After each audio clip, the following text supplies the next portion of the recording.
Hindi pa rin inaalis ng PHIVOLCS ang posibilidad na itaas sa Alert Level 4 ang Bulkang Kanlaon.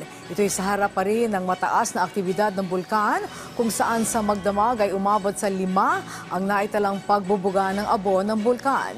Dahil dito, pinaalalahanan ng ahensya ang ating mga kababayan doon na patuloy na maging alerto. Sa ngayon ay 3 bulkan ang masusing binabantayan ng PHIVOLCS dahil sa kanilang mga aktibidad.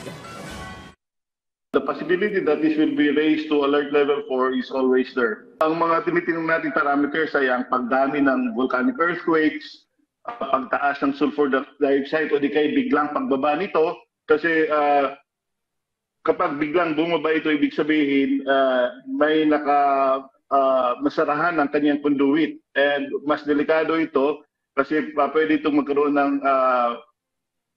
explosive eruption like what happened noong December 9.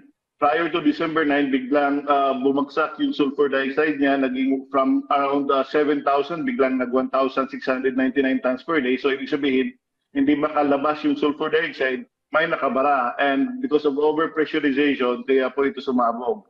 So isa din yan sa mga tinitingnan natin. Tinitingnan din natin yung pamamaga ng summit ng bulkan. At saka tinitingnan din natin yung pagdami ng mga ash